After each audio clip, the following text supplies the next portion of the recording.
A new world order. Those are the roots of trouble. I imagine that right now you're feeling a bit like Alice, tumbling down the rabbit hole. Let me tell you why you're here. You're here because you know something. What you know you can't explain, but you feel it. You felt it your entire life. That there's something wrong with the world. You don't know what it is, but it's there, like a splinter in your mind, driving you mad. It is this feeling that has brought you to me. This is your last chance. After this, there is no turning back. You take the blue pill, the story ends. You wake up in your bed and believe whatever you want to. You take the red pill, you stay in Wonderland, and I show you how deep the rabbit hole goes.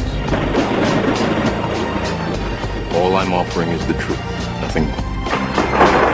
For we are opposed around the world by a monolithic and ruthless conspiracy that relies primarily on covert means for expanding its sphere of influence, on infiltration instead of invasion, on subversion instead of election, on intimidation instead of free choice, on guerrillas by night instead of armies by day. It is a system which has conscripted vast human and material resources into the building of a tightly knit, highly efficient machine that combines military, diplomatic, intelligence, economic, scientific, and political operations. Its preparations are concealed, not published. Its mistakes are buried, not headlined. Its dissenters are silenced, not praised. No expenditure is questioned, no rumor is printed, no secret is revealed. But I am asking your help in the tremendous task of informing and alerting the American people. And now, welcome to another episode of Down the Rabbit Hole. Here's your host from federaljack.com. It's Popeye. Ladies and gentlemen, welcome to tonight's live edition. It is May 10th, 2013. Yes, we are live this Friday evening. I took yesterday, Thursday, off. I needed to. I threw on a rebroad. I have that prerogative once in a while, and I'm glad I have the ability to do it. Remember, I don't get paid for this, so I do a full-time job for free. So once in a while, it is nice to be able to take a night off and get caught up on other things, because it wasn't like I went and pitched an umbrella somewhere and sat in a lounge chair with a margarita. I took last night off to make sure I could get caught up on some stuff to air for you guys, because I have, let me count the list here, 1, 2, 3, 4, 5, 6 interviews that I've done off air that I still have to air. And Wednesday and Monday and Wednesday were like double headers for me. So yes, I took yesterday off. And what I mean by a double header is I did a live show from 10 to midnight, and before that Monday I interviewed Charlotte Iserby for over 2 hours off air before I went and did my live show, and then Wednesday I interviewed the owner of magicalbutter.com, Garen, for a second time, which I'll be airing that interview, and he's going to give me some machines to give away on air. So I'm kind of excited about that as well. So I'll get into that more in the future. Anyway, tonight I'm going to be getting into Benghazi. You all know I have a quick, short segment here. So we got about a minute before we go to break. But I'm going to bring my guest up really quick, introduce him. You all know who he is. And then on the other side of the break, we'll get into the topic. But first, let me bring him up. Steve Stars, my good buddy, my good friend, my sometimes co-host from time to time, and tonight Steve is sitting in the co-host chair with me. Steve, welcome back, brother. Hey, it's good to be back with you, Popeye. This has been a big week in Benghazi hearings and things like that, but it all connects, friends. You're going to see some stuff here that's just very big tonight. I think if you listen in, you're going to learn a lot. Yeah, I agree. Benghazi, what are they calling it, Benghazi Gate now? Yeah. And if this actually gets followed through with, this has the potential to get, at least one usurper out of the White House. The question is who would fill the spot, and does anybody actually have the courage to actually go after him? I'm going to cut us off because the break's sneaking up on us. Ladies and gentlemen, don't go anywhere. More with Steve when we get back in just 1 minute. All right, so Benghazi. Now, when it first happened, there was a lot of talk about, was it a false flag? Was it this? Was it that? I had a couple I had a bit of a different take on it. I know Steve kind of looked at things the same way. And it was kind of almost like I'm trying to think how infighting would be the best way to describe it amongst these elitist scumbags is in a nutshell way to put what Benghazi is. But the actual what happened here and who did what and who didn't do what and who ordered a stand down here and that is the explosive information. That's the stuff that's coming out now, months later. The original, I guess you could say, my original estimation of what happened was a little bit off. I'm still not sure if I believe everything Steve Pieczenik has to say about the subject of Benghazi. Not that I don't think that Steve is a credible person. I just don't believe everything Pieczenik has to say. I know he was interviewed on Jones. I'm going to play an audio clip of something he did say later on.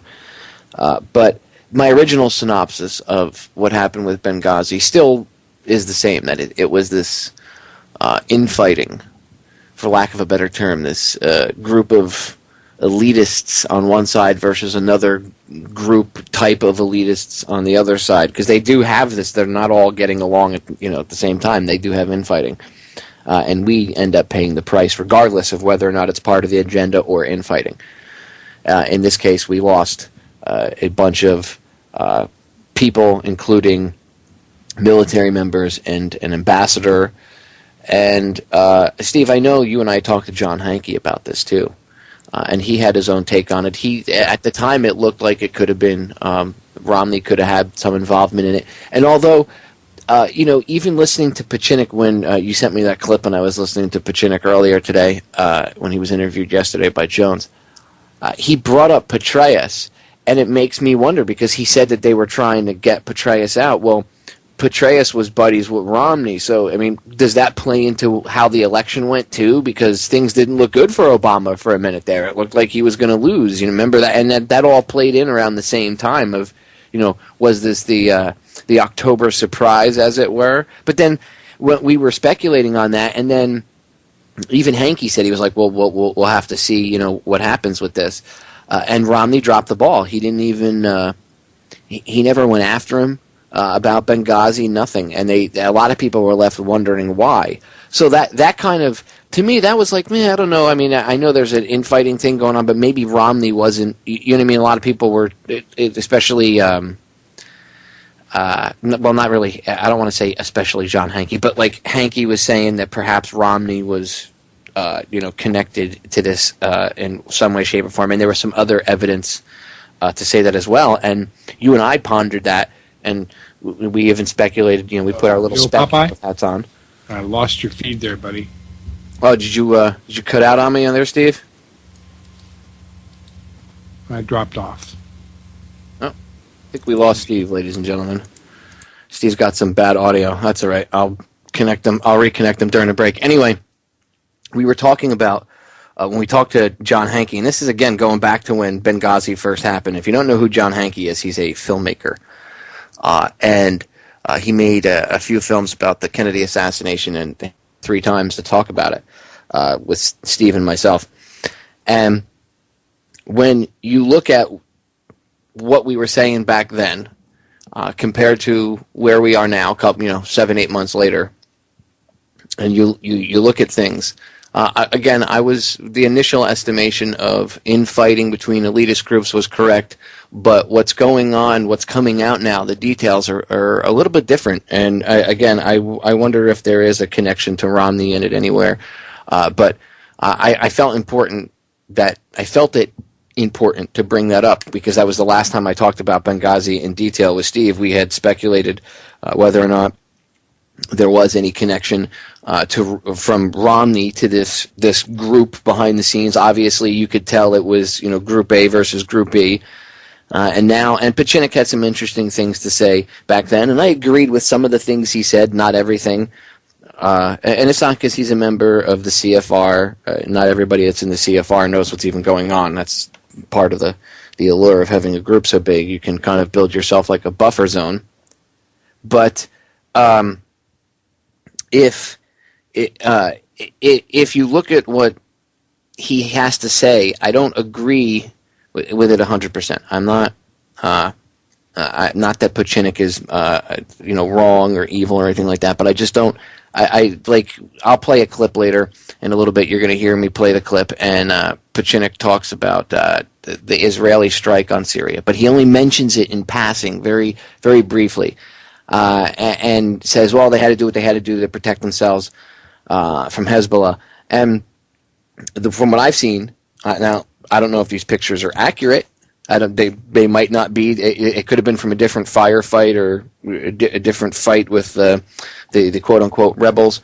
But I've seen pictures of what are said to be the remains of the buildings that were hit by Israel, and they don't look like what they said they were. They look like military installations, like they hit Syrian military, Syrian army, whatever they call themselves over there. We'll just say Syrian military installations.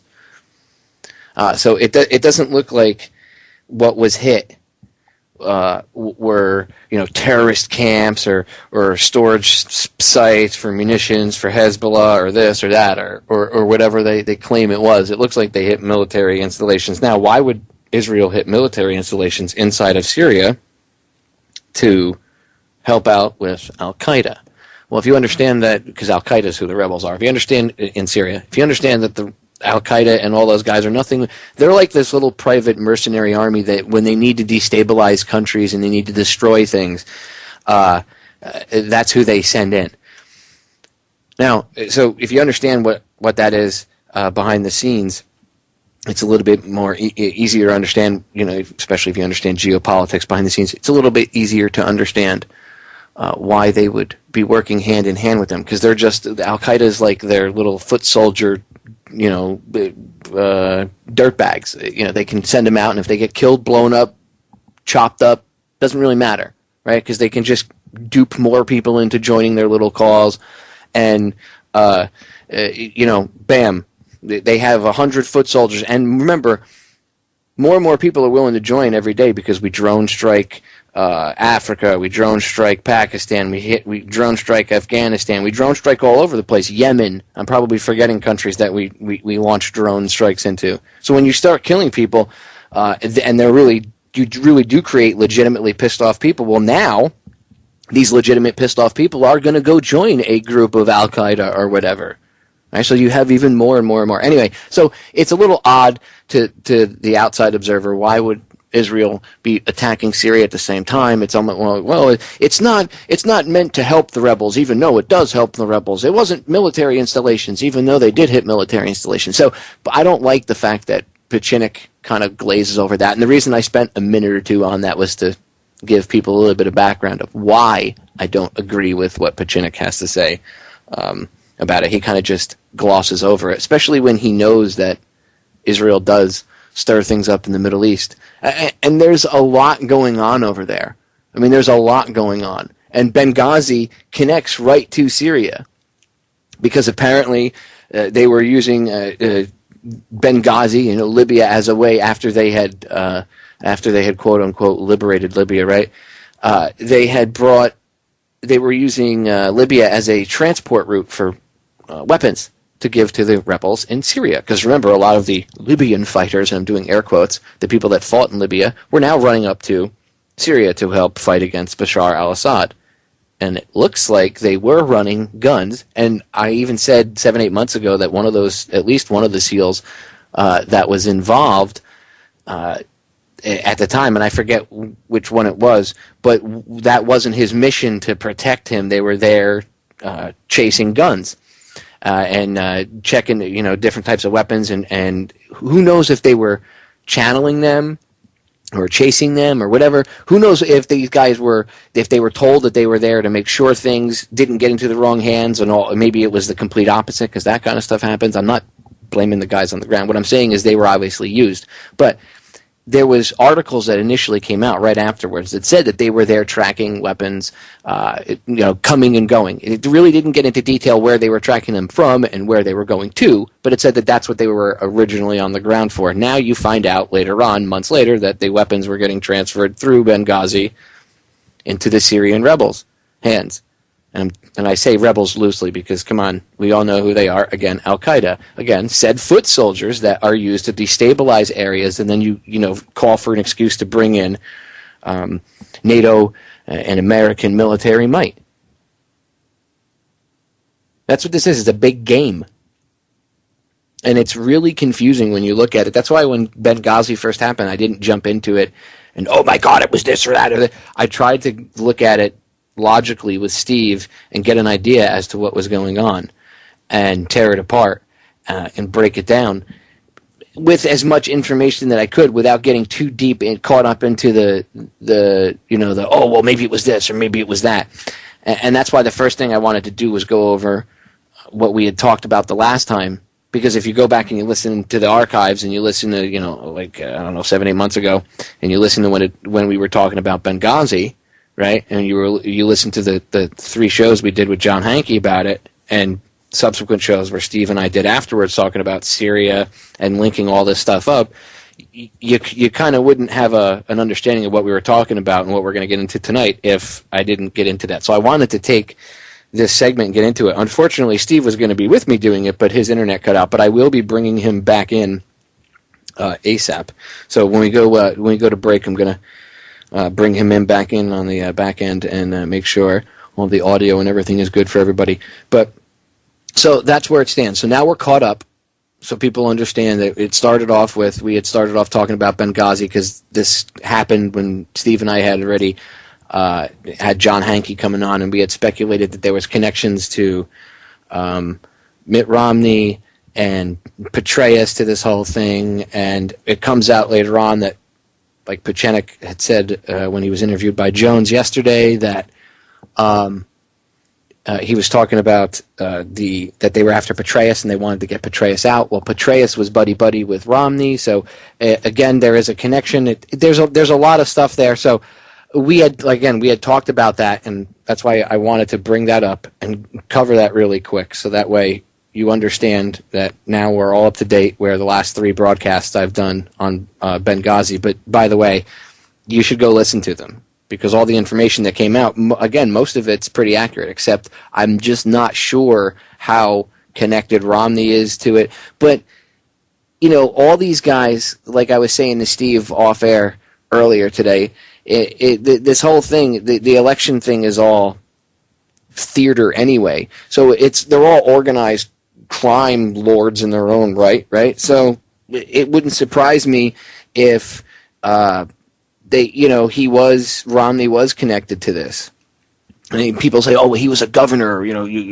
All that is, look, positions of political power. It's like a movie. It's a false reality. You should watch what goes on behind the scenes. They're all like The Sopranos. So it wouldn't surprise me if Romney was connected to this some way, shape, or form. Money laundering or drug running, because there's a lot of that. Again, if you watch the movie Romney Exposed, and you'll see how he's got this deep connection to Petraeus, and then there is intelligence connections and stuff there. So I don't know. Benghazi is a confusing enigma, because there's been so many lies about it, and so much stuff has been hidden and redacted and kept from the general public. What we need, basically, if you want to clear all this up, it would be easier if we could just take the information, lay it all out to bear, all out in the sunshine, and everybody could see it, and then allow the general public to try to make some sense of it, instead of getting analysis from politicians or from the intelligence community itself, because I don't trust anybody. All right, we're going to break. We'll be right back and see if I can get connected with Steve again. Stay tuned. All right, ladies and gentlemen, we are back, and we are reconnected with Steve. And Steve, I want to get your take on really quick on what I was saying, because I know that we got cut off there. And last segment like we had planned, we were going to cover briefly in a nutshell the last broadcast that we had done about Benghazi and talking about this whole thing. And we had talked to John Hankey about what was going on, because at the time he had just released Romney Exposed, and it was the whole election for 2012. So it was just one thing after another, and basically, we did 3 broadcasts because it was so big. We ended up, we needed more time. So I did a brief overview of those 3 broadcasts for everybody. kind of a long-winded overview, and I kind of got sidetracked a little bit about why I don't agree with everything that Pachinik has to say, but I can get into that more in detail later on. Anyway, I had told people how it was kind of from what we had gathered and the information that we had come across, that it was this fight amongst elites. Now, my view on it is changing a little bit, so I don't know if my initial analysis was completely 110% accurate. I might have missed one or two things here or there. But what say you, from 7-8 months ago till now, Steve? Are we still pretty much on the same track where it's this infighting, this group of elites on either side, and they're fighting, and one's military intelligence and the other one's the civilians running the CIA? Yeah, that seems to be what Pachinik has to say. Of course, he's done this kind of work before. He was Undersecretary to State under Kissinger, of course, a member of the Council of Foreign Relations, and he's got kind of a background with the elitists. He was involved in throwing out, Operation Gladio and all of that incident that took place. Noriega, he took down Noriega. He's been an insider for a long time. He's been a very active guy, and his position is, at this point, what we need is an independent prosecutor. He's talking about bypassing Congress, is what he's saying. We're done with this. He's saying we do three things. We indict, we imprison, we execute. This is where it's going. I mean, this is pretty scary stuff, because he said, this is what I do. I'm a doctor. When I'm in triage, I decide who lives and dies. I have to do that. It's my job. And, he's a psychiatrist from MIT. He's achieved the rank of lieutenant colonel. He's been involved in the State Department for many years, and he knows a lot of these people. He knows people like Putin, Assad. He knows Noriega. He knows these people because he's dealt with them. Anyhow, the point being is that what his position is he's saying that what happened is that we've had a problem with a very central core group of people who've been running things for now 50 years since John Kennedy was shot and assassinated. And this Brotherhood of Darkness, this Irish Catholic monarchy of people operating behind the scenes, have gotten so far out of control. Of course, Barack Obama is a creation of the CIA. He was raised as a Muslim in a Catholic institution. His mother was trained at a Jesuit school. Her father worked for the CIA in Beirut in those early days. We know a lot about her. We know that all the people that Barack Obama is surrounded by, in particular John Brennan, who Pachinik says is basically the evil alter ego of all of this, had a beef and a problem as an appointee at that time with Petraeus, who was basically, he was adopted into the system to straddle the problems between the military intelligence and what was going on militarily and this enclave of civilian CIA people who are completely inept and non-patriotic and serve their own agenda. So he was there for a while, but Brennan wanted to undermine him. This operation in Benghazi was totally illicit. It was handled completely off the books, offline.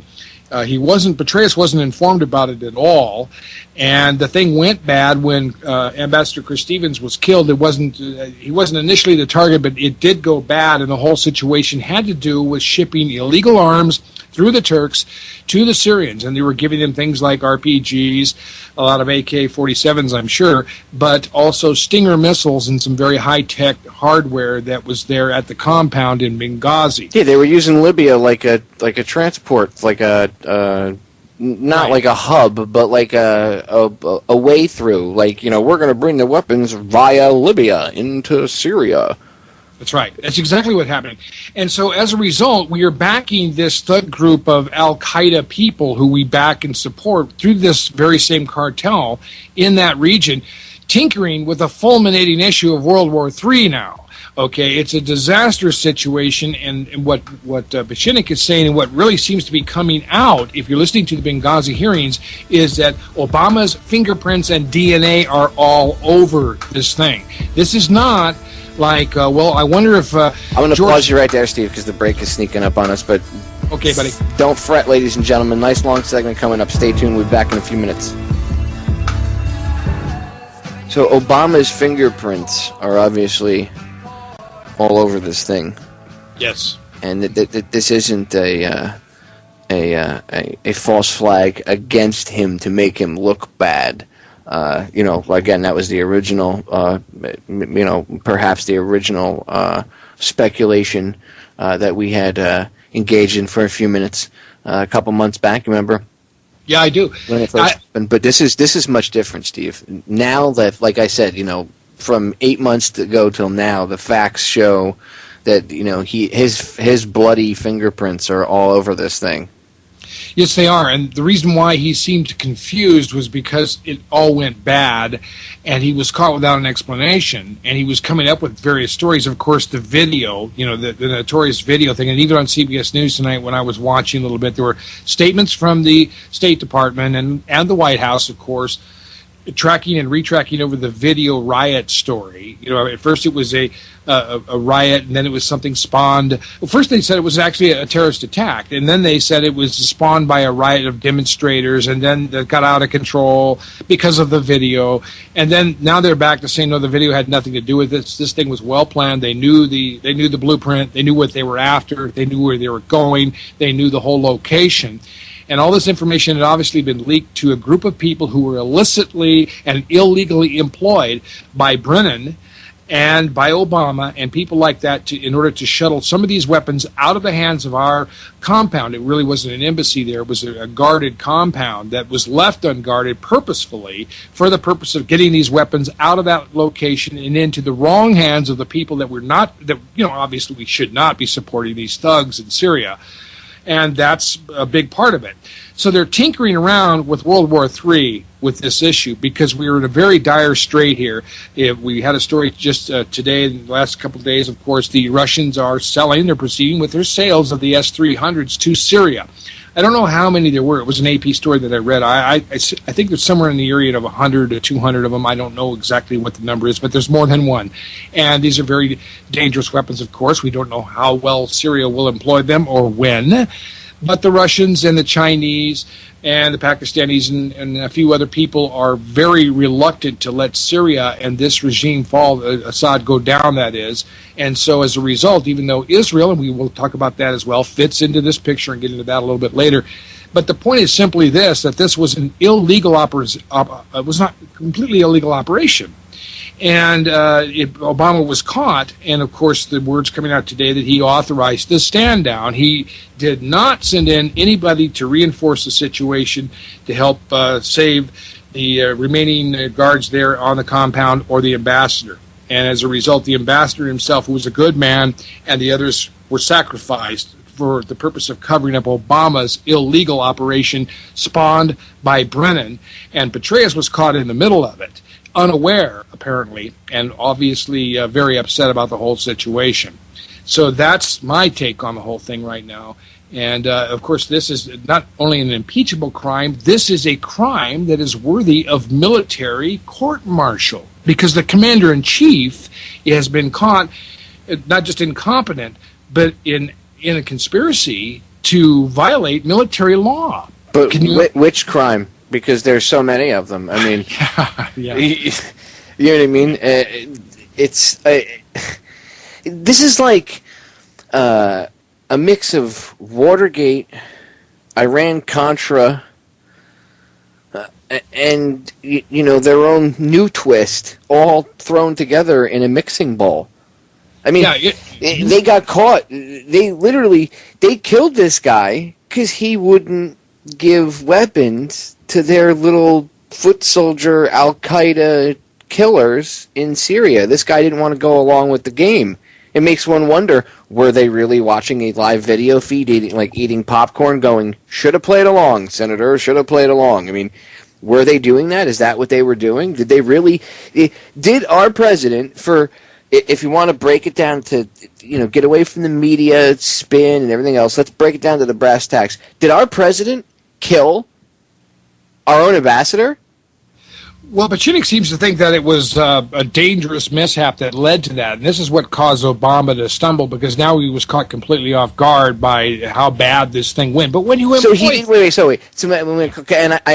throwing this out there like that because since there's two of us, we could do this, kind of gets the point across. Sure. I have to ask this stuff because people, anybody with half a brain is going to ask this.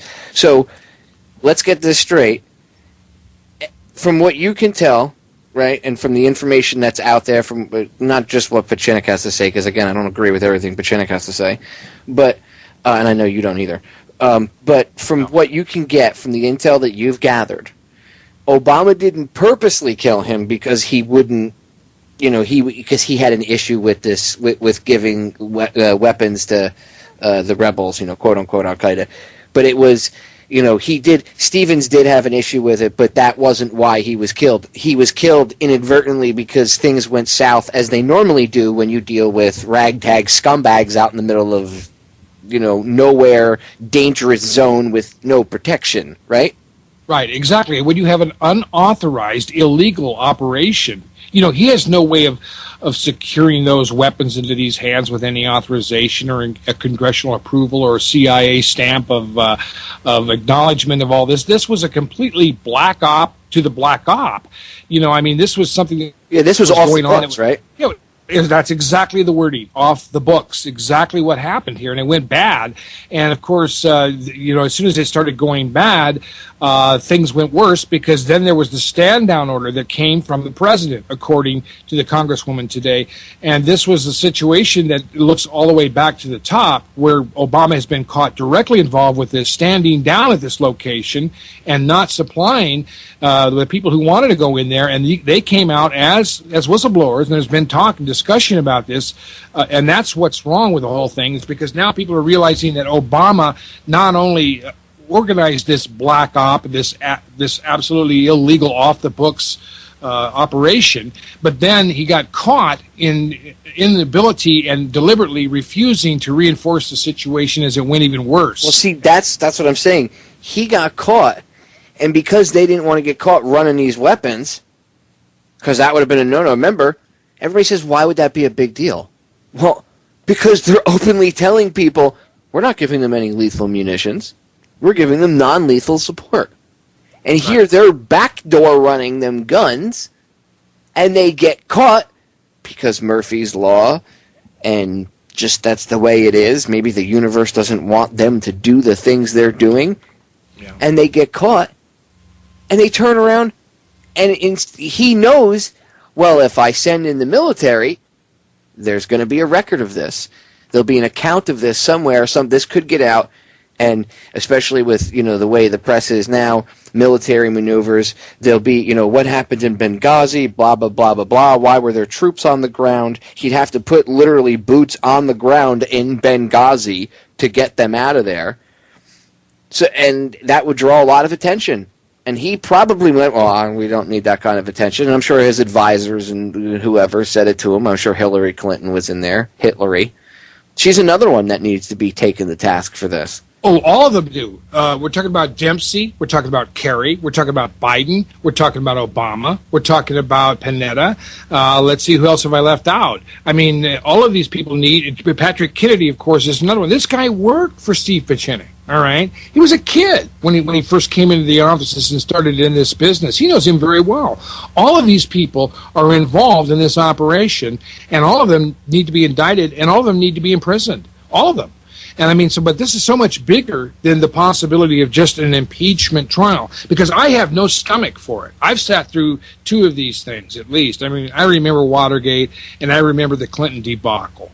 This has got to go directly to an independent prosecutor, somebody that there is no real legal status of what I would call a legal organization, Congress, or anybody else. But do we have anybody with the courage to even try to bring some sort of grand jury, whatever the hell you want to call it, because I don't want to get emails, you titled it wrong, whatever it's called, do you really think anybody has the balls to do it? I don't, honestly. That's the problem. I mean, look what happened with Eric Holder.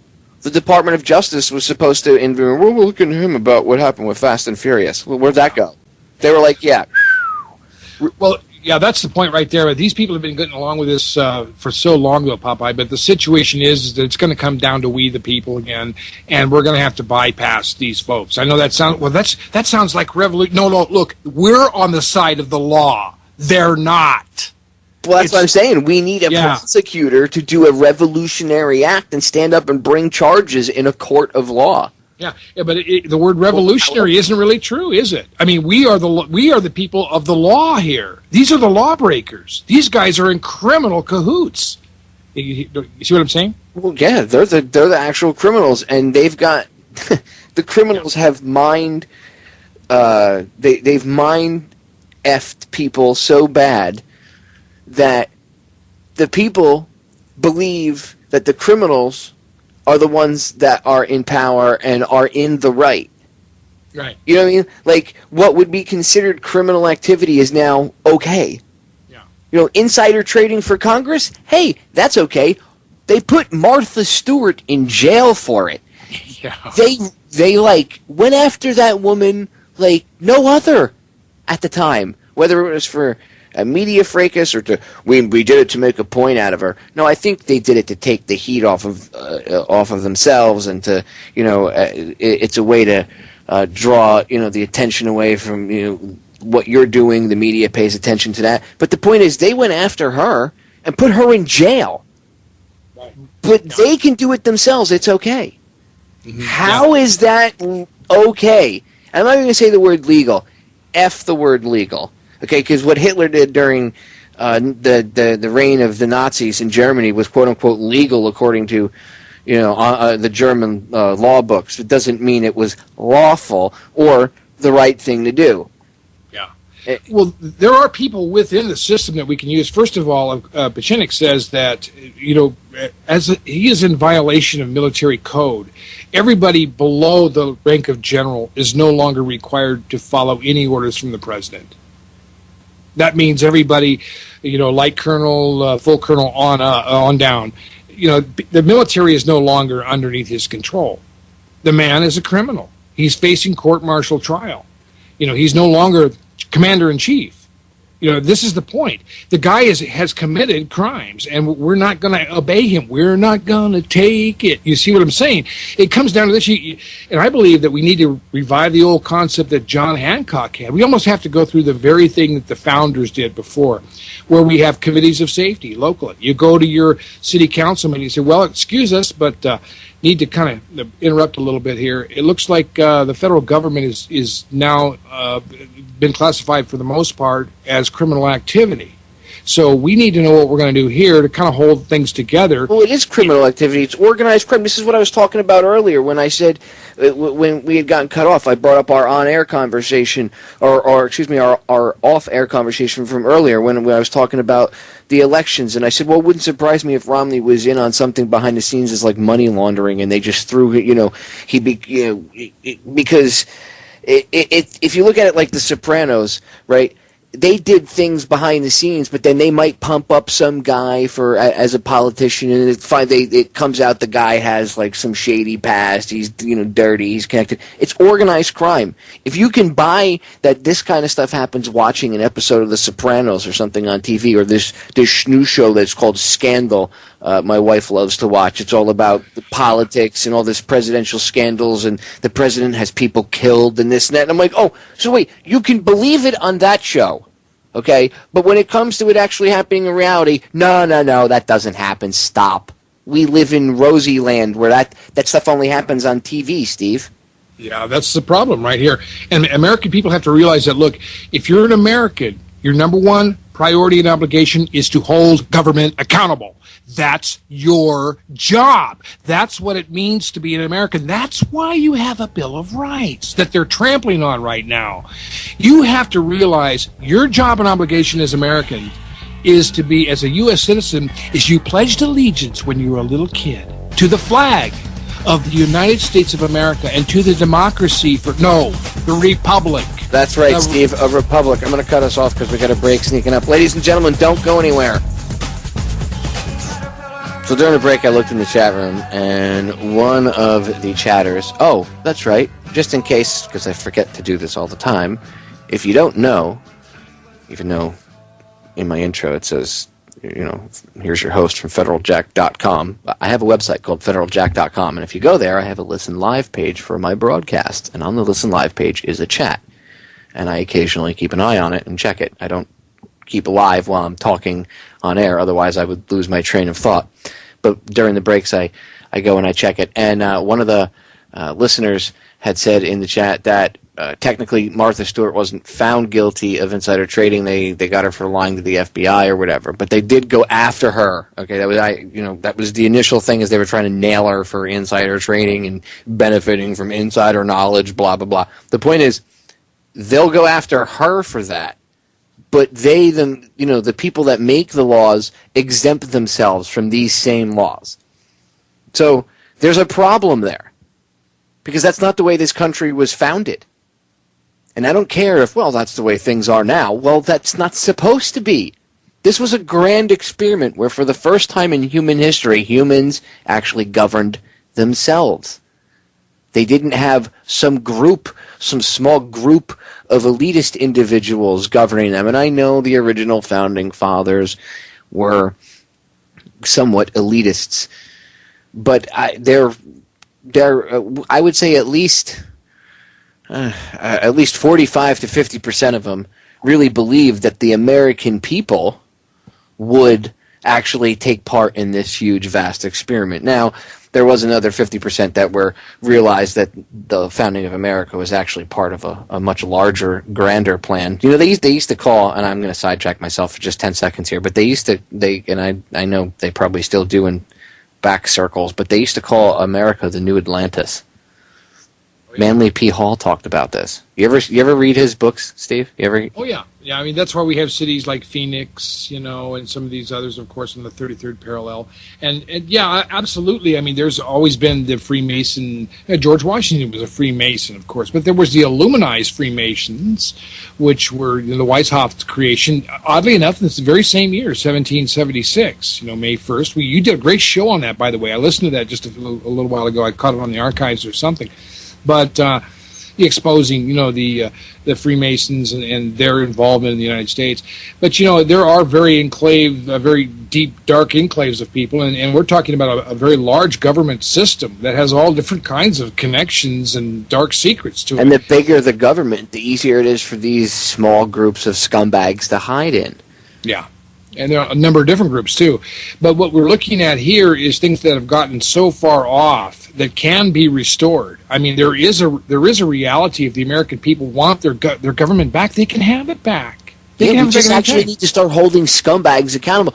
Look, people go, what's the answer to the outrageous, rise in the rate of police brutality? I'll tell you what the answer is. You start holding the scumbag cops accountable. Same thing with the politicians. Same things with these idiots that run things.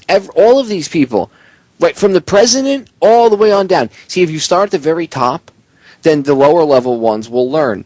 And why do I say that? Because remember the video from, 6 months, a year ago, whenever it was, where that guy in Pennsylvania was walking down the street, open carrying, legal. It's where he was, it was legal to be open carrying, his gun on his hip the way he was. And they stopped him, and he said, why are you stopping me and messing with me? You know I'm not violating the law in any way, shape, or form, so there's no reason whatsoever for you to stop. I don't want to hear, well, you have a gun on you. Am I violating the law? No. Well, then you shouldn't suspect that I'm a bad guy, because I'm a free individual. We're all equal, right? And you know what the guy said to him? The cop said, and it's on video. You can go look this up. The cop said, he said, why don't you follow the Constitution? And the cop replied to the kid, I'll follow the Constitution when the president does. So the lower level scumbags see the upper level scumbags not following the Constitution or following the rules, and they go, hey, if he's not going to get in trouble, why the F should I care? Because, hey, I'm just doing what my boss did. And that's what they do. Monkey see, monkey do. And I don't mean that in a racist way, if anybody wants to try to throw that out there. I'm just saying the term is, the cops are seeing their boss. Maybe this sets the example that we should hold these people accountable. You know what I'm saying? Absolutely. Yeah, absolutely. I mean, like what Pachinik said, he's got three things to do. That is indict, imprison, and execute. We're not talking about negotiations. We're talking about what we do with these people. According to this country, we don't negotiate with terrorists. Yeah, there you go. I mean, you indict them, of course, and there's going to be hearings. But I mean, the little rats will rat out the big rats. You just start putting pressure on them at the top, and all of a sudden the little guys, all the little traitors in Congress, like my Senator Udall, okay? I called him up, I said, look, the guy actually raised a kind of a false impression that he really cared about the Constitution and our Fourth Amendment. You know what, Steve? Yeah. The top of the hour break is coming up on us. Yeah. I'm going to make you hold that just for a minute. When we come back, I'm going to have you pick up with what you and your senator, or what you had to say to your senator about the Constitution. So stay right there. Ladies and gentlemen, do not go anywhere. Steve and I will be back in one short minute. Just one. We'll be right back. Ladies and gentlemen, we are back with hour number 2 here on tonight's live edition of Down the Rabbit Hole. I am your host, Popeye, from federaljack.com. And here in the second hour, I am still joined by my good friend, fellow radio show host, and sometime co-host here on DTRH, Mr. Steve Stars. Oh, and Steve's also a filmmaker, by the way. Steve, before I forget, plug your website and your film. Okay, I keep forgetting to do that. I've been on so many shows lately. The stuff that's been so involved in as far as these big affairs right now. But I do have a website. It's called AIDSfraudvideo.com. AIDS Fraud Video. And we have a video up there called HIV equals AIDS, Fact or Fraud. We present 10 reasons why HIV is not the cause of AIDS. Now, ladies and gentlemen, AIDS is a very real thing. And we'll explain to you what it really is and what causes it and why the virus hypothesis is flawed, deeply flawed. You don't catch a virus and develop 39 different diseases 20 years after infection. I mean, ding, that should ring a bell. What you have here is a pharmaceutical and research fraud. And had people listened to us when we put this out originally, Popeye, we wouldn't have Obamacare today, I think, because people would realize, my God, the federal government can really pull some incredible heists in the medical industrial complex. You know what? It's not hard to say that to your audience anymore because people know that now. I mean, back in the days when we first started, we were talking about pharmaceuticals and all these people that were involved with the medical industrial research complex, which is as dangerous as the military industrial complex. And, a lot of people kind of look at you funny. Anyhow, if you want to see the film for free, you can see it for free on our website at AIDSfraudvideo.com. If you want to help me out and I could use it, I've got Mother's Day and birthdays and graduations. And like you, Popeye, I don't get paid for doing this stuff, but it's my passion. And I could always use some help. I send out 3 discs with the deal. And right now, if you're overseas, again, I'll give you another week because I've got to raise the prices. The prices have gone way up, doubled in shipping overseas. I hardly make anything right now, but you're still as welcome as the flowers in May. And this is May. If you want to get the video there, it's $14.95. That includes your shipping in the U.S. And I think it's a little more, $17.95, which basically is a losing a proposition for me because it's like $12 just to ship it. Overseas. But if you want to help us out, I'm sending out 9/11 Mysteries, a great film on 9/11, and also a film on chemtrails along with that, just so that you have, there's 3 discs actually for like $5 a piece. And I want you to get the information out, copy this video, steal my video, please. People have been doing it. I've got millions of people who've seen it. We've seen it around the world. It's gone viral. We were up one of the top videos when Google first started putting those documentaries up like Loose Change. We were in like the top 10. I didn't have the numbers Loose Change did, but we're down below Aaron Russo's Freedom to Fascism or right around in there. Oh my God, after all these years of being blacklisted, my video is going viral, and hundreds of thousands of people are watching it a week. So it's up there for free. You can watch it for free, but if you want to help out, visit AIDSfraudvideo.com and get a disc. So thanks for the plug. I'm sorry to be shameless about it, friends, but anything we can do to get this information to you, anything I can do to make a few bucks in spare time. Dude, shameless. You come on with me like at least once or twice a month. You're doing, volunteer radio shows with me. You're a guest on other people's shows. You're a filmmaker. You do a lot of stuff, Steve. So if people can help you out, and if I could give you like a few minutes to plug your stuff, I always will. All right, ladies and gentlemen, I'm going to cut us off because the break's coming up. When we get back, more on Benghazi. Don't go anywhere. All right, Steve. So there's another aspect to this whole mess. Because Benghazi dovetails into Syria, okay? Now, I often wonder how that could have happened. The mess, like they say, it was a random act of violence. How could that have happened in an area which they obviously have some, I won't say total control, but some level of control on, because they control all their little armed thugs in there. So when you look at it, you obviously start to look a little deeper, and when you get into it, you realize, okay, so they were running guns. Who are they running guns to? They were running guns to the Syrian Rebels. Loose air quotes when I say that. Al-Qaeda. So, this thing dovetails with Syria, and this also Pachinik. This is something that Pachinik touched on, and this is where I said I didn't agree with him. He talked about where he said that it was, and I'm gonna play the audio clip in a second. I'll bring the audio up so the listeners can hear what I'm talking about, because I've mentioned this a few times, and it's just like a 3-minute clip of Pachinik talking about this whole thing. But when he talks about Israel's involvement, he kind of I don't know, he blows over it pretty fast, I guess is the way to put it. And they have a deeper involvement in this, Steve. Absolutely. And I want to get into that a little further. I mean, I'm going to play like I said, I'm going to play the audio clip, but I do want to get into that whole the Israeli connection to this whole thing, because there's more to this. There's a lot more to it. What about the Golan Heights? What about that? They want that land. They want it, and in fact, if I remember correctly, the Rothschilds somebody just leased the oil rights in the Golan Heights to Israel to go over and it was the oil. I think it was the oil rights or something of it. I think there's oil underneath the Golan Heights, if I remember correctly, and that's what they want. That's why they want that whole area, and that really is kind of technically Syria's territory. But hey, they say it belongs to them, so they're just going to take it back. Believe me, it's all about the religion. It has nothing to do with what's underneath the ground. It's all about going back 2,000 years. I mean, come on, this is just ridiculous.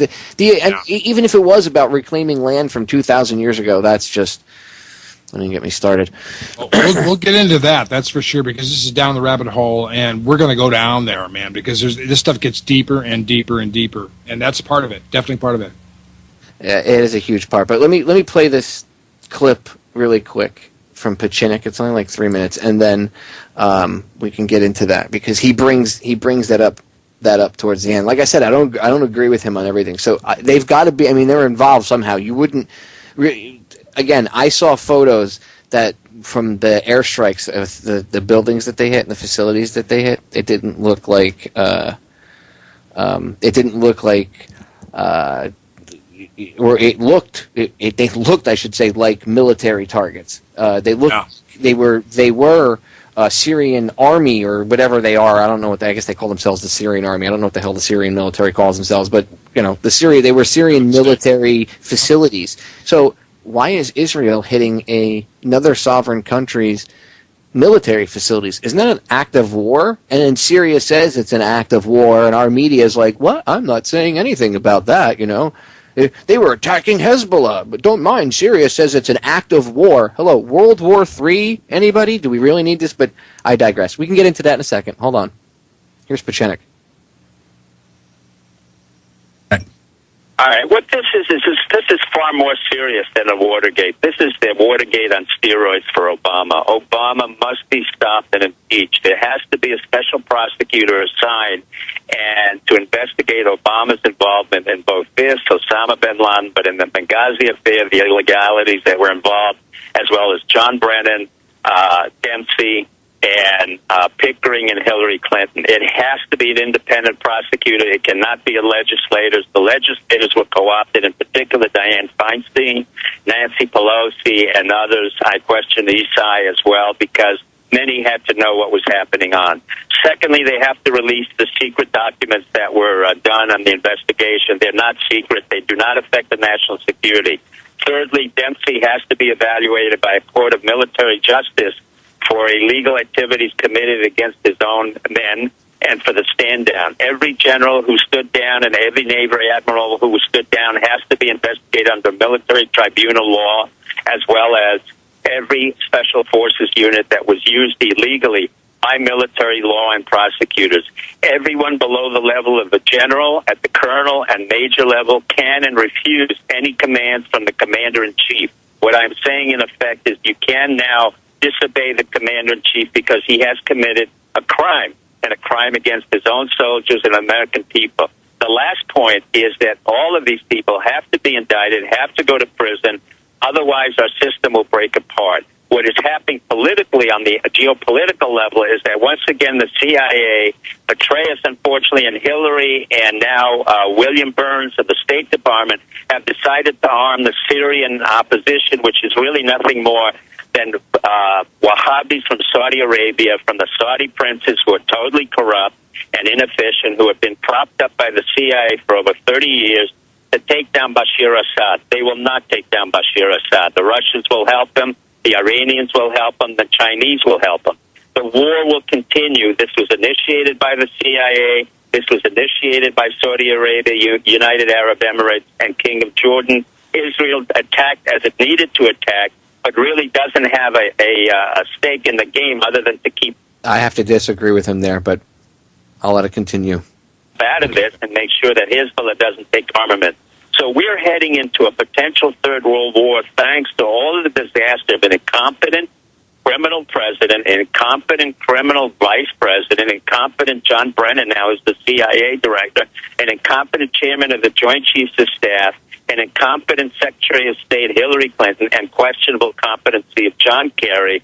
And that means that the American public now has to say we had enough, and either we have an election, an immediate election, and a recall, and a massive impeachment request for the special prosecutor. This is way beyond Watergate. This is way beyond anything that Bill Clinton did, as much as I despise him. But this does indict the Secretary of State, the President of the United States, the Vice President, the Director of the CIA now, John Brennan, and all of the men involved in the Special Forces unit that was an illegal unit, as well as all the military generals who stood down and the rear admirals must be evaluated by the commanding officers or officers below them in a military court of tribunal and tried for disregard of military arms procedure. And the State Department has to be stripped of Pat Kennedy, of the Secretary of State. Kerry has to be questioned. He's totally incompetent. Pat Kennedy must be thrown out. Eric Boswell must be questioned because he was in charge of the regional security officer. So he, and then he continues, and then they go off into a few other areas. But you get the gist. So I agree with a lot of what Pachinik has to say. I think he's accurate with a lot of the stuff. Again, I don't agree with everything. One of the things that I really don't agree with is that he says Israel has no stake in the game. Come on. No. Well, he's wrong there, because they absolutely do have a stake in the game, and they have for all along. And part of the reason why they're putting pressure on Syria is because of Hezbollah. And I don't know how much time we got left here, but I could go into detail about all of that. Go ahead, Steve. You got 5 minutes. Go ahead. Okay, well, let's just first of all remember that Israel was repelled from southern Lebanon in 2006 by a superior force of Hezbollah fighters, and to their own luck and claim, after crying out in the miserable situation they were, the UN peacekeepers came into southern Lebanon. Now, I have some friends who were, by my first marriage, who I knew very well from Lebanon. They're so American that you would never know that they speak Lebanese, French, about 5 or 6 different languages. They're just the coolest people I've known, some of the finest people. They have houses and places, and, a resident alien, or whatever their status is. I think they're U.S. citizens, actually, but they frequent going back to Beirut, and they're Christian people. And I've asked them, well, what's it like down in the south? And they say, creepy. I mean, the women are walking around in burqas. The whole situation of what's down in southern Lebanon right now, and has been since 2006, is an ongoing buildup of armament, as Pachinik says. And some of these missiles they're 5 to 10 times more powerful. They have many, many more now. They're much more lethal payloads. The directions and capabilities of striking from Hezbollah's missiles in southern Lebanon are far more serious than they were in 2006 when Israel lost the last time. So do you think that they were Hezbollah? Do you think they were Hezbollah sites, or do you think that they were Syrian military sites that they hit? Well, because I they think look like military installations. That's the term I was looking for earlier. Installation. They looked like military installations. Yeah, it's very interesting that there was a story that I ran back in March where the Syrian rebels confiscated the UN peacekeepers in the Golan Heights. They actually kidnapped them. Then they hosted them, and then they securely protected them as the story morphed. And that happened wait a minute, that happened last week again. The 19 UN peacekeepers or observers that were in there, Pakistanis mostly, were taken prisoner by the Syrian rebels and moved out of the location while some other things happened with airstrikes and attacks formulated probably mostly from the Israeli air defenses. Wait. So are you implying that Mossad would have somehow, because it would have had to have been Mossad, but would have had to have gotten in and infiltrated the al-Qaeda rebels in that area, and I'm using air quotes when I say al-Qaeda, to go get these people out of the way? We're kidnapping you! Scary, scary kidnapping! Get in the van. Just get in the van. It's a cover story. Shh. Now that's it. See, that's what happened last time, and it wouldn't surprise me if that wasn't the same case again, where they're moving these people out. Now remember, you got UN peacekeepers, mostly Southern European Catholics and the Pope's UN, watching the area between southern Lebanon and northern Israel along the border. And these guys can be removed at any point, at any time. If one side or the other, as that works, fires upon these UN peacekeepers, they pull them out. There'll be a full-fledged attack from Hezbollah that'll be much bigger than anything that's a threat right now, or at least on the formal aspect of it, from Syria or anybody else. So it's always been about this portion of this very dangerous group of people. And I'm not saying that dangerous because, I'm taking a side here, friends, because I don't want to see anybody get hurt in that area. Not my friends who live in Lebanon. I don't want to see Israelis. I don't want to see Palestinians. And I don't want to see a lot of the people in Jordan and throughout the region, Arabs out in that area. But it looks to me like, Popeye, we were talking about this before, this could be the beginning of an Israeli expansion plan. So what they're looking to do is agitate or at least put Syria back on its heels and back on its ropes. And then there's going to be problems. Possibly they're willing. These people are, and they don't. What am I trying to say? Don't underestimate the evil of the political Zionists in sacrificing their own people to expand the borders. They will do it. They will do it. They don't do mind it all the time. That's right. They don't mind losing 200,000 or 300,000 Jews if they kill 5 million Arabs and expand the borders. That's the way the game is played. That's why they were involved. The end justifies the means. That's right. That's right. So I'm pro-Israel, but I'm very against the government. Just like I'm pro-Palestinian, pro-Lebanon, I'm pro-Syria right now. Oh, by the way, Hamas, just so everybody's clear, Hamas was created by Israel to fight Hezbollah, and then that got out of control. But it makes one wonder just how out of control are they really, because it's all out of control. I mean, if you go back to what a tangled web we weave, Steve. Yeah, absolutely. And so right now, by inciting this unwinnable war, as Pachenik says, there's no way they're going to win this war. But they are looking at securing that area, taking back the Golan Heights, moving in supplies and troops. Israel slowly being involved in this. Is Iran part of it? Yes, they are. But they're still a long ways away. And what they're talking about is this pipeline of arms and supplies that have come across what you might call the Shiite terrorist Golden Crescent, from Iran through Syria and down into southern Lebanon. So they're trying to break this whole thing up is what they're trying to do. But at any given moment, if they decide, if it gets too far out of control, they're going to turn hell loose and we're going to see World War III. Steve, I'm going to pause it right there because we got a break sneaking up. Ladies and gentlemen, don't go anywhere. We will be right back. They really are trying to start World War III. And look, again, it's not me that's saying that Israel struck, and I'm not saying Israel's trying to start World War III, although in their own right, with their own little, certain people in their government maybe are. But in this case, what I'm talking about with Syria is, and you could say the powers that shouldn't be, and that includes all of these countries, because the leaders of all these countries aren't really they're not really faithful to their people. They're faithful to these secret little roundtable organizations and secret societies and all the secret crap that they do behind the scenes. Anyway, on May 6th, even right from CNN's website, you can still see it. It's up right now.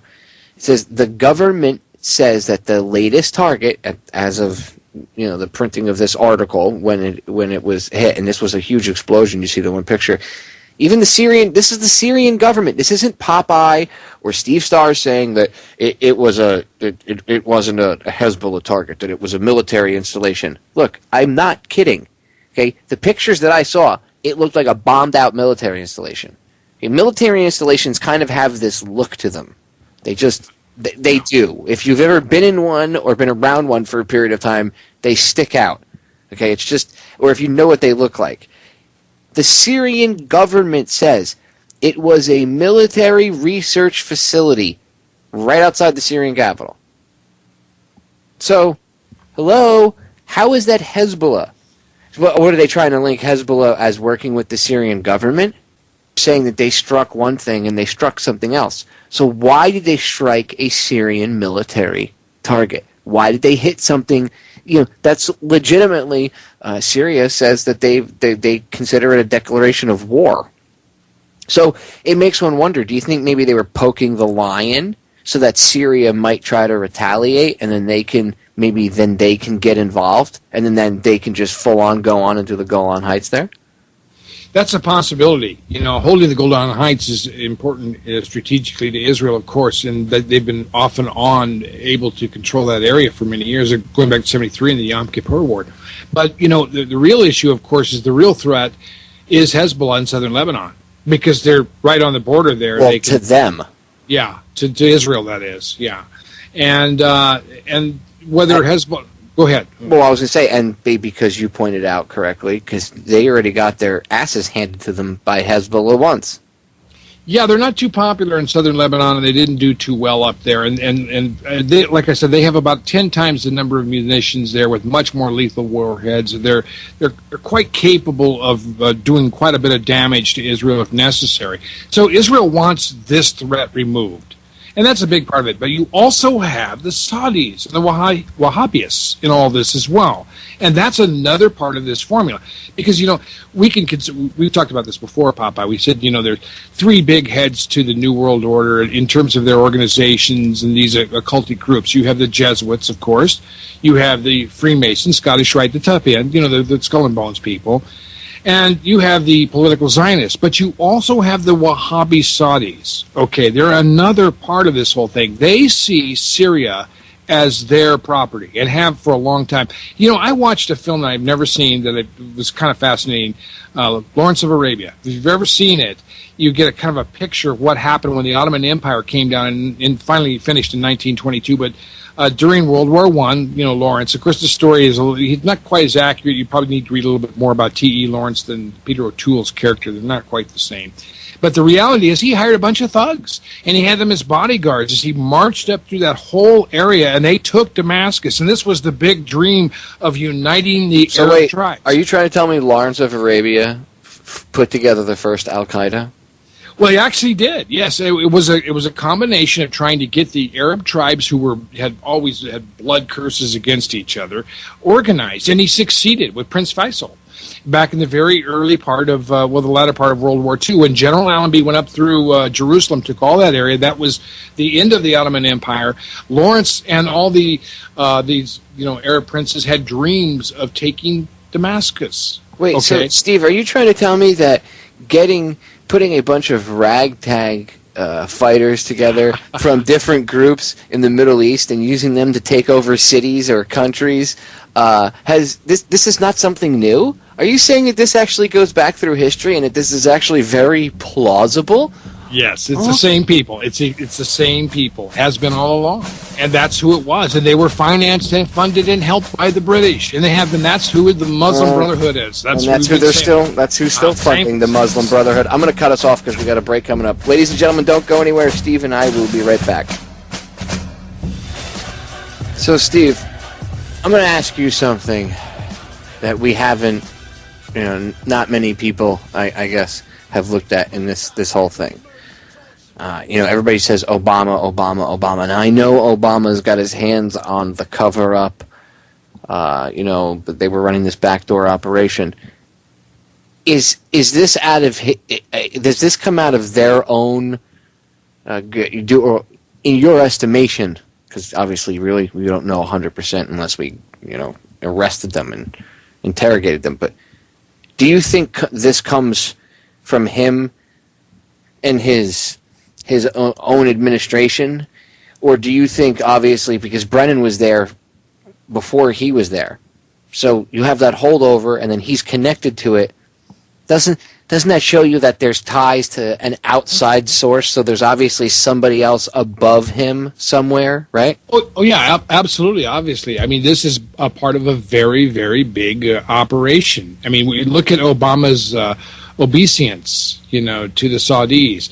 Look at Brennan. Look at his background. He converted to Islam. I mean, this guy went to Fordham University. He was Jesuit trained, obviously. And he ends up converting to Islam, supposedly, anyway. He speaks Arabic. I mean, he's been in this whole area, too. So here you have the Wahhabi Saudis as another part of this formula. And it's gone way back to the Muslim Brotherhood, way back to, the Balfour Declaration after World War I, when, of course, they were supposed to allocate a land for the Jews, a Palestinian area of a place called Israel, and that didn't work because nobody in Europe wanted to go there. Well, how are you going to get people from Europe to go to Israel? Obviously, you've got to create some means of wanting it to motivate them. And you know where that went. And if you think that this is something that is, some conspiracy theory stuff, I can tell you that I got this information from people who are prominent Israeli journalists, like Barry Shamish. He'll tell you, he says, the whole Holocaust thing was rigged by the Labor Party Zionists in order to force Jews back into this area. So this whole exploration of this situation here, this expansion of this racist state, which is what it is, of God's George people. Soros helped the Nazis. Yes, he did. Round Jewish people up. It's a fact. That's not hyperbole. It's a known fact. Yeah, admitted on CBS News on 60 Minutes with Steve Kroft. You can see the interview. He's a piece of crap, and there were others like him. Absolutely. There were many others. See, the Zionists, again, you don't have. First of all, you don't have to be a Jew.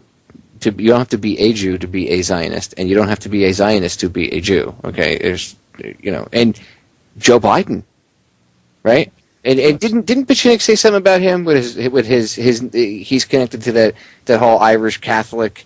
Oh yeah, Biden's Roman Catholic as well as Panetta. Look at Clapper, your head of your NSA, your spy czar. This guy was raised at Georgetown. They're either from Georgetown or from Xavier, like Boehner, okay, or from Notre Dame, like Pelosi. And that's what he's talking about. Pachinik he's talking about this Irish Catholic crowd who are civilian CIA people who are completely inept, completely crazy. They have their own agenda, and that's what brought the whole Benghazi thing on, was the difficulties between military intelligence and this inept group of mafia criminals who are inside the government, and it goes all the way back to JFK. Well, the military the military needs to go arrest the president, the vice president, Brennan, all these scumbags. They need to round them up, and then we can have a special election or whatever, however the hell we handle things. We don't need a military junta in charge or whatever, but you definitely need... we definitely need them at least to stand up and start arresting these people then. Obviously you guys don't have to take orders from them anymore. Hey, do they care about you? No, look what they did. They knew these guys were getting killed and they didn't do anything. They don't care. They've turned Afghanistan into a complete CF, and the first word is cluster. Look at the situation in Iraq. It's still coming apart there. They've killed over 1 million Iraqi people. They've poisoned the Middle East with depleted uranium. They've poisoned the people coming back from the Middle East with depleted uranium. They've poisoned our own soil here with depleted uranium. They've poisoned Puerto Rico, Hawaii with depleted uranium. Wait till I air my interview with Doug Rocky. You people are going to want to, my second one, you people are going to want to puke because we get into all this.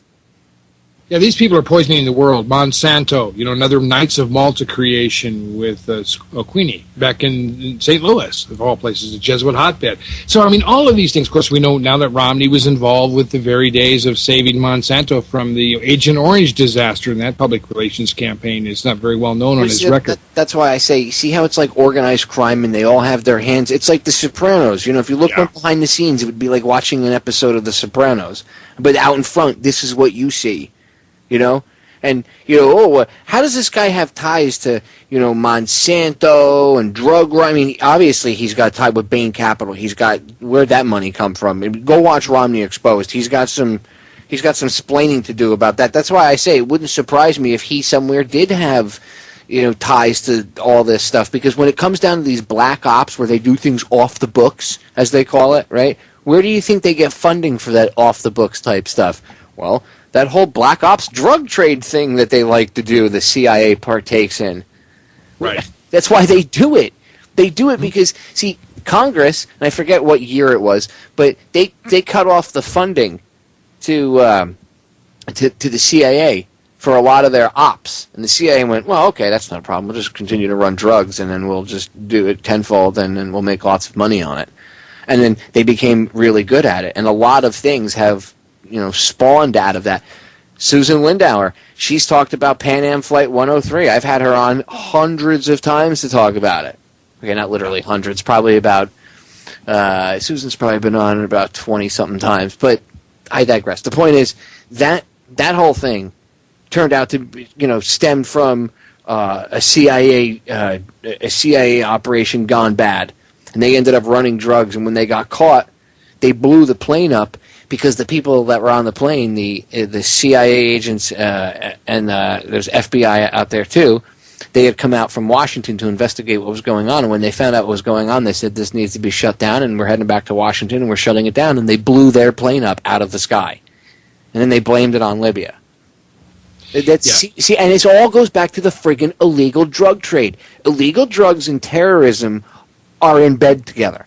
Okay, and I'm not talking about growing weed in your backyard. Remember when they said after 9/11, drugs are connected to terrorism? Oh, they were 110% right, except it wasn't the drugs that they were trying to tell you. They were trying to tell everybody that if you bought a bag of marijuana on the street, right, you went out and bought some reefer, some cannabis, some basic cannabis you can just grow, in your backyard. But if you had that, you were supporting al-Qaeda. No. Let's get something straight. If you were smoking heroin, or if you were injecting it, or if you were whatever, snorting it, if you were snorting coke, well then maybe you were supporting terrorism. If you were smoking crack, maybe you were supporting terrorism. Okay? And if you bought weed from some dude that was growing it in his backyard or somewhere here in the country, I doubt it was supporting terrorism. The real drugs that support terrorism are the ones the CIA imports. Yeah, and Steve Pashinik even talks about that in that discourse. And of course, people can find it. That's Alex Jones's interview, and it's dated May 9th, 13th. You can listen to the whole thing. Getting back to some of the things he brought up, though, is that what we're dealing with are a lot of maniacs who can't even manage a war, and we're talking about the civilian CIA. Who are frightened and terrified by real intelligence and the real military, okay, trying to keep these people under control, fabricating an artificial president. Wake up, pinch yourself. The man that is the president of the United States has no real identity. Imagine that. This has all been a creation. So the question is, how far do we go with this? How much more can we take? When will they finally tinker like a monkey with a hand grenade with the fulminating issue of World War III and throw this thing into a disaster? Friends, I don't want to see 300,000 Israelis die. I don't want to see 5 million Arabs die in the recompense for what they're planning to do to expand the borders of this fanatical dream of these people, because that's what they're all involved with. This is also a religion, and it's connected between the Labor Party Zionists, between the Freemasons, between the Wahhabi Saudis, and between the political Zionists, okay? These people are into something that's very, very deep and very, very, very dark. And we won't even go that far down the rabbit hole tonight because we're still dealing with so much with this stuff with Benghazi. But here we have him caught. This is a very good, obvious situation where the President of the United States has had his He's been caught with his hands in the cookie jar. Is very well. Here's something that I agree with. Okay, one of the things I agree with that Pachinik said. He said if this cannot go on forever because this eventually will make the system tear itself apart. Which he's accurate. Case in point. Look back at what the cop said to the kid that was open carrying. When the president starts following the Constitution, I will. It's already falling apart. Because the lower level people are seeing the upper level people not caring, and they're going, well, then I'm not going to care either. And that's the downfall of this system. Yeah. And that really is. People don't understand that. To me, that's what this is. I mean, not only setting up their little New World Order, but really the downfall of the system is one of their goals. And they're doing it. It's amazing to sit here and watch this because people are just, it's like, well, American Idol's on, or hey, it's the president, he's doing the right thing. If I can go talk to somebody right now and ask them if they think Obama's a good president, they'll be like, he's a great president, he hasn't done anything wrong. And I'm like, dude, he's violated the Constitution on multiple levels, he's violated multiple laws. I mean, but well, you didn't say nothing when Bush did. Oh, well, hold up, I did say something when Bush did, and that's not the point. Just because Bush did something doesn't mean that he could do it. Bush should be tried and swinging from a freaking tree. The guy's a war criminal. Yep, he's a piece of crap. Him and Dick Cheney are both Rumsfeld, Paul Wolfowitz. I could go on. They're all scumbags. PNAC pieces of garbage. All of them. They should all be swinging from a yardarm with a sign around their necks that says traitor, just like they did to the British used to do with the pirates when they used to hang them out in front of the ports, the entry to the ports. They would hang them from a yardarm in a cage, and it said pirate. People knew, hey, this is what we do to pirates. Well, that's what we need to start. And I mean, we don't. But look, eventually it will have to lead to them being hung or executed. I mean, that's what happens to traitors, to people that commit treason. Okay, that's the way it is. I'm not going overboard or armed revolution or anything like that. I'm saying that's what would happen to them if you kill somebody, right? You go on death row and they electrocute you or whatever. So, treason, the punishment for it is death. There is no, and even Pachinik said, look, these people need to be held accountable, and they do, because look, if we go, oh, it's okay, and just slap their hand and let them go, they've killed people. They've committed treason, which is like one of the highest things you could do wrong. It's like the worst things you could do wrong in law, or at least in this country anyway, according to the Constitution. Yes, it is. You're committing an act of treason. You could bet your ass, Steve, if you were charged with treason, they'd be taking you out to the courtyard. Yeah. Jonathan Pollard is a good example of some of these things have happened before. When he's just trying to reveal things about the Iraqi weapons of mass destruction used during the Gulf War. I mean, these kinds of things are out there. And, of course, when we talk about this kind of stuff, Popeye, we're going back even to the Clinton administration before. I mean, we're talking about, Eisenhower had told Dulles to dismantle this operation after they put it together, CIA. He realized back in, Dude, starting with Papa Bush, somebody just kick his wheelchair. Next time he's near a set of stairs, just take his brakes off and kick that thing right down. I mean, he's like 900 years old. How does somebody that evil live? How does he get to enjoy the sunshine every day? And the millions of people that these people are responsible for killing and removing from this planet don't get a chance to. Well, it's I don't know. You know what, dude? Maybe he's maybe the universe is letting him live long enough so he can suffer as his body slowly shuts down. But then these jerks have, they have access to, longevity. What do you call it? Stuff that'll help them live longer. Longevity, whatever you want to call it. All right, I'm gonna cut us off because we got a break sneaking up on us. But when we come back, I'll get your take on everything and your final thoughts. So don't go anywhere, ladies and gentlemen. Steve and I will be right back. So you're going to ask me, I know, listeners, you're going to say, Papa, are you saying we should have armed insurrection? No. I agree that if you just run out in the streets and start trying to take up arms and stuff, yes, that's what they're prepared for. That's why they have the billion bullets and all that. But at some point, once everybody knows what's going on, because people have asked me this, Steve, they've said to me, well, what's going to happen? Because at some point, if everybody knows what's up, then we're going to have to turn around and tell them, all right, no more. Well, yeah. Eventually, they're going to have to leave. And if they don't want to leave their offices, like, the one guy after Lincoln was assassinated, he barricaded himself in the office, right? Stanton. Right. So, okay, well, if you have that type of case where you have an official barricaded in their office, then I guess, yes, you're going to have to physically remove them. But I think if everybody just stood up and did, yes, physically stand up and say, no, we're not going to do this and take this anymore, then yes, they would. I'm sure most of them would stand down peacefully. Maybe some of them wouldn't. Maybe some of them would go. But that would require the police to stand up and do the right thing, the military to stand up and do the right thing. I can guarantee you if they didn't have the military, they'd be screwed. Well, they're losing the military right now, and part of this plan, Mashinik does talk about the governors in the South, and I'm suggesting the old committees of safety, which is what John Hancock comprised and put together back in the days before the Confederation of the Colonies, and that is that, communities need to get together with their own committees of safety. Go to your city council meeting. I like what Bob Tuscan has done. You go there, and you come back, and you say, okay, here's a situation. We have a criminal who's a president, and we need to kind of take him out, and we also have all these other problems and this stuff. And of course, the Federal Reserve needs to be taken apart, and I'll be back next week. And then it said, well, now we're going to have a few people who are going to have to be indicted, imprisoned, and executed because they're traitors. I hope that's none of you. Which of us are going to start working on this now? Can I get some volunteers, some hand shows, please?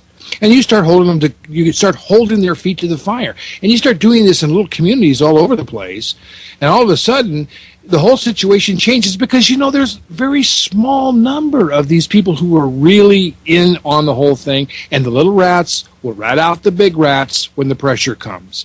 So, it's not that hard to turn it around, but it is going to take some groundwork, and, we ought to put together a charter and say we've got all these complaints and all these reasons. We can do this. We can do this, and it doesn't have to be a violent thing, but it has to be, oh, yes, here's the door, and the jail cell on the left is yours, Mr. Obama. The one on the right is for George Bush. And the one way down the hall is for Billy Clinton.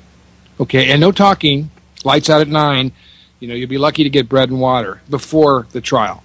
Okay, stuff like this has to happen. But after the trial, if they're found guilty, then, capital punishment. It's what happens. They would drone strike you. And I'm not saying we need to, run around with pitchforks and torches. There's a right, proper way to do this. But, do you have the stomach for actually standing up and realizing that if you're going to do it, then they have to be held accountable? They're not going to hold themselves accountable. You cannot just sit back in your couch or at your computer desk and go, oh, yeah, we're going to stand up, and once they know, they're going to go, okay, we're out. And you know what? Whoever's good, you can prosecute us. Right, that's not how it's going to work. Okay. Yeah, they're not going to want to give up easily. They're going to bluff, but Obama's bluffing right now. He has been all along. The truth is, the whole thing is a bluff. Everything from the Wall Street to the price of gold to just to chemtrails to 9/11, everything's been a bluff. Well, and the news media is going to. I got to ask you this because we only got a few minutes left, but I got to ask you this: do you think there's a possibility that they might, because of all this crap coming down, maybe their whole thing is their whole charade's falling apart? You think maybe there's a possibility they might try to do a false flag, keep everybody's eyes off the game? Switch their eyes over here. Look at the left hand. Don't look at the right hand.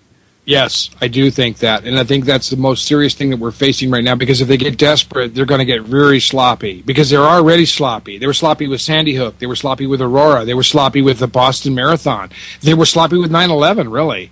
But the fact is, they're at the point of Rubicon, and they're over, and they know there's no turning back. So we have to be on the alert, and we have to warn people, as you're doing so well. And we've been catching them right off the bat with just about everything. Remember, we were on the air the 15th of April. That night, exposing this thing in Boston. So we've got to be alert. We've got to be warning people that the government will try to deceive you and terrorize you to get us off their back about all the evils they've done. Absolutely, Popeye. Yeah, that's what I've 10 years ago, that wouldn't have popped into my head, but now, even 5 years ago, I would have been like, well, maybe I'm worrying a little bit too much. But now it's to the point where they've done it already, and they're like, again, they're panicking. They're so scared they're not afraid to do something sloppy because they've done it before, and that actually, that bothers me. So we need to keep our eye on the ball. Steve, we're out of time, dude. Thank you so much for coming on again tonight. Hey, my pleasure again. We'll do it again, and we'll keep an eye on this Benghazi thing. Friends, don't lose hope yet. Be willing to stand up. It is your right, and you have the law on your side. I agree. And ladies and gentlemen, I don't want you to lose hope either. Remember, I know it looks dark, I know it looks scary, but we can get through this. We just need to realize what the deal is, and we need to man up and do the right thing. And with that, I'm out of here, and I'm off air until Monday. The weekend is here. Ladies and gentlemen, I love you all. I'll catch you all again live on Monday night. I'm out.